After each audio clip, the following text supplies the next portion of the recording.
The Chakralytics Show. Namaste. Letting go. Letting go.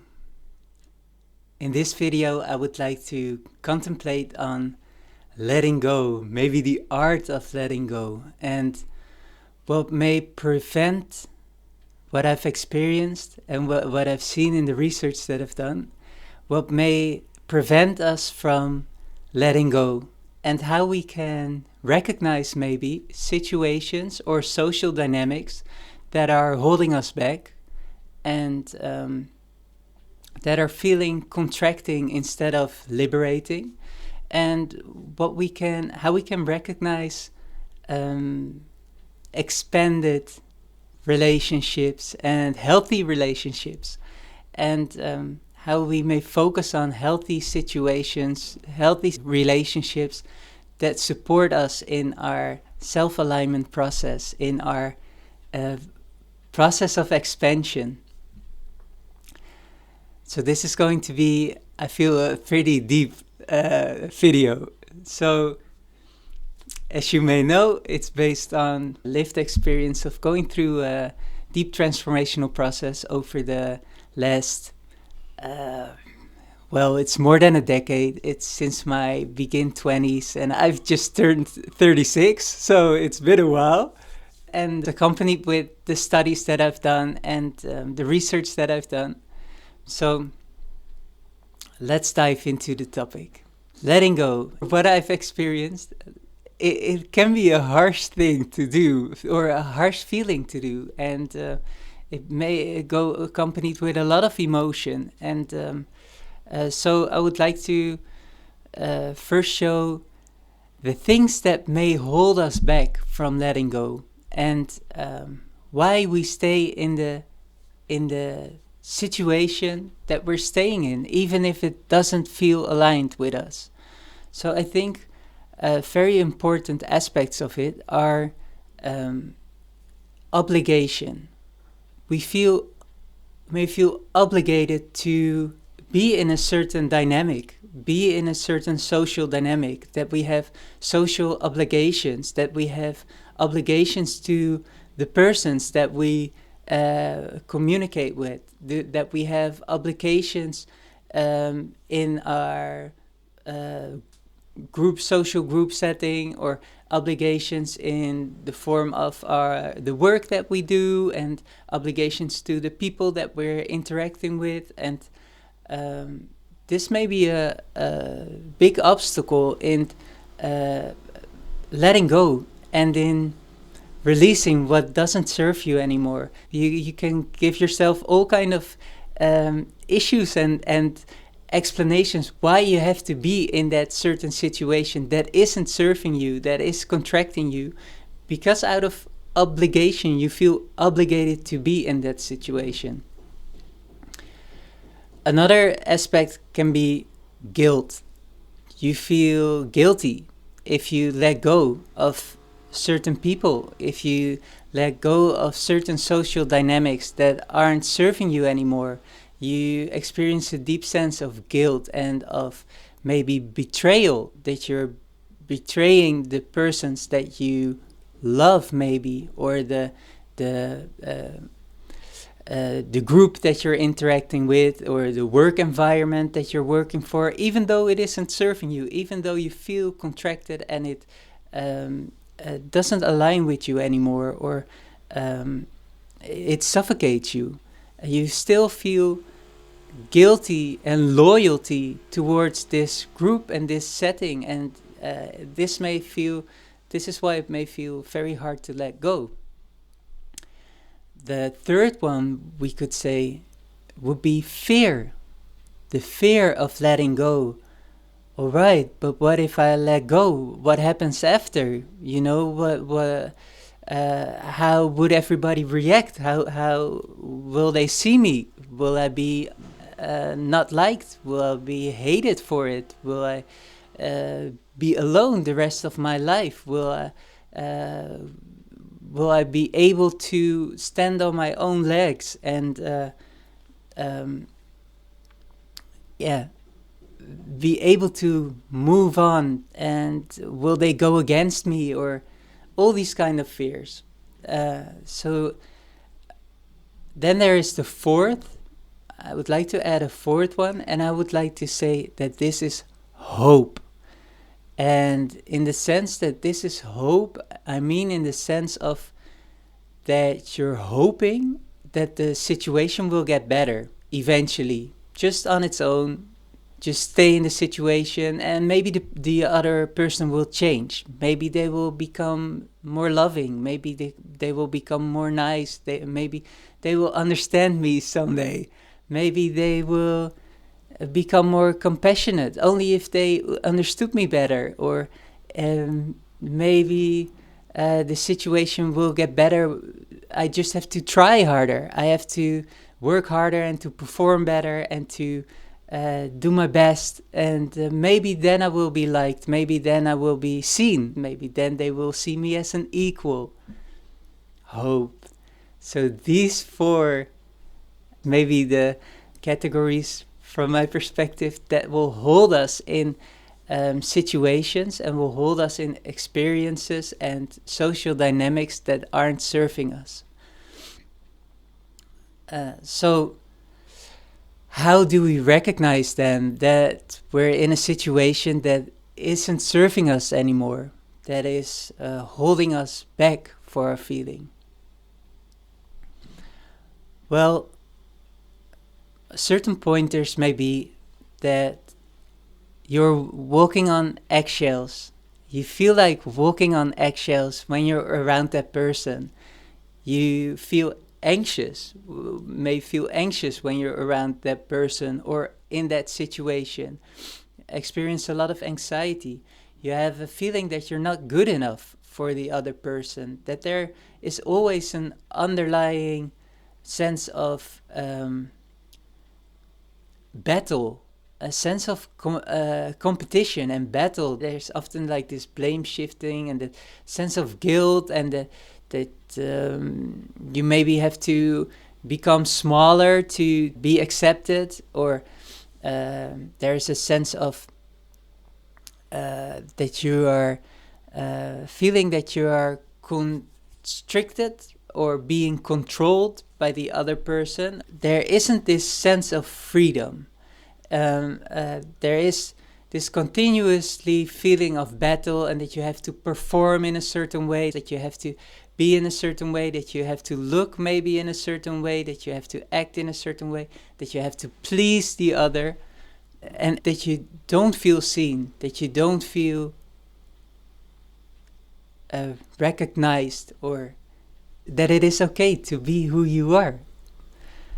And that brings me to what kind of environment do we want to be in then? What kind of social dynamics are we aiming to look for? So this is based on the research that I've been doing and the inner work that I've been doing. I would say if we're looking at healthy social dynamics and situations where we may thrive in, I would suggest to have an experience, a setting, a social dynamic where it is okay to grow, where it is okay to expand ourselves, where it is safe to be ourselves. So the pointers for this are: do I feel safe in this relationship? Do I experience safety? Is there a feeling of safety in this relationship? And is it okay for me to be myself and to be who I am? Or do I need, what I said before, do I need to walk on eggshells? Do I have to be a certain way? Does the other person, is there trying to form me or to confine me to certain beliefs? So safety. Is there just a feeling of safety in this situation, a feeling of safety in this social dynamic? Can I come to rest? Can I relax in this relationship? Is my nervous system, do I feel heightened or tensed, or do I calm down? Does it feel nourishing, the relationship that I'm in? Supportive? So the next thing would be trust. Do I feel trust in this relationship? Do I feel a sense of trust between us? Or am I continuously thinking, oh, what will he or she think of me? Or what will they do behind my back? Or how will they react on this? If there's a sense of trust, it's okay. It's okay. We can be free. We may be free in our interactions, and the other person can do their things, and you can do your own things, and it's okay. And you feel this sense of trust, and that there is a sense of respect. So the third is what I would say is respect. There's mutual respect. We respect each other. We respect boundaries. So a very important thing to see, I would say, is how does the person react, or the situation react, on you setting boundaries? If the other person becomes angry or gets agitated, or goes into, a victim role every time you set a boundary, or you feel overly that they're playing the victim and blaming you for things, and just for doing your own thing, and for setting healthy boundaries and protecting yourself and taking care of yourself. This is a thing that may be pointing to a toxic social dynamic. And so respect. Do I feel respected, even though we have other opinions, other views on reality, other insights, and other boundaries, other wishes? Do I feel respected, that my wishes and view on reality and my way of living, that it is respected, my boundary setting and everything? And then I would say the fourth, I would say a sense of equality. A sense of equality. So there isn't this continuous competition of power. So I want to stand above you and you are below me. You have to stay in submission, or you have to stand above the other one because the other one will press you down in submission again. So there isn't this. It is equality. There is a sense of, I would like to guide towards Kashmir Shaivism philosophy. That's how I would see it, is that we're all consciousness bliss. We're all consciousness. We're all Shiva. And we're all experiencing different experiences. So value isn't based on what we have, isn't based on our social status, isn't based on how much we have accumulated over time. Every experience is a valid experience and is Shiva in a different experience, experiencing itself from a different perspective. So there may be always an underlying sense of equality. Everyone is consciousness bliss and experiencing their experiences. So this is a way for me to proceed to focus on equality in relationships. All right. So these may be pointers for us to see, serve as a filter, I would say, to filter out, okay, are these relationships, are these healthy, or these experiences that I'm in, are they, do I feel that I'm safe here to grow, to expand, and to come into fruition, or to be myself and to shine, to shine in what I am, to be completely in alignment with self and self-express. And these may be beautiful filters, I would say. So safety, trust, respect, and equality. Okay, so if it isn't there,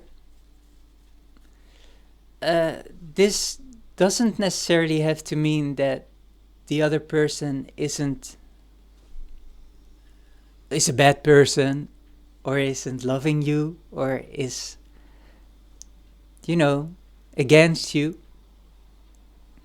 It may very well be that there are just contractions in this social dynamic, and that there may be fears under the surface. We could say when someone is continuously doubting or putting you down or something like this, it can very well be from their own lived experience and their own fears and their own doubts and their own feeling of incapability. I would always argue to have a sense of compassion and have a sense of love and compassion for the other, and love and compassion for the situation that we're in. And at the same time, setting these healthy boundaries for yourself and taking care of self.